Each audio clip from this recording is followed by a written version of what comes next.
Principal of psychology అనే గ్రంథాన్ని రచించింది ఎవరంటే విలియం జేమ్స్. ఇతడు అమెరికా దేశానికి చెందినటువంటి వ్యక్తి.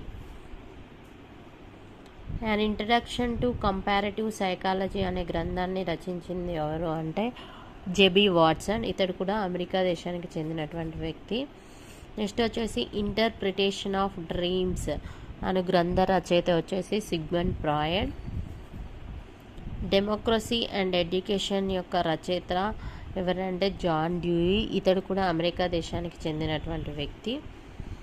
Heredity, genius and enquiry into the human faculty and its development అనే గ్రంథాన్ని రచించింది ఎవరంటే సర్ ఫ్రాన్సిస్ గాల్టన్. ఇతడు బ్రిటన్ దేశానికి చెందినటువంటి వ్యక్తి. Next the continent of children mind అనే గ్రంథాన్ని రచించిన వ్యక్తి స్టాన్లీ హాల్. ఇతడు అమెరికా దేశానికి చెందినటువంటి వ్యక్తి.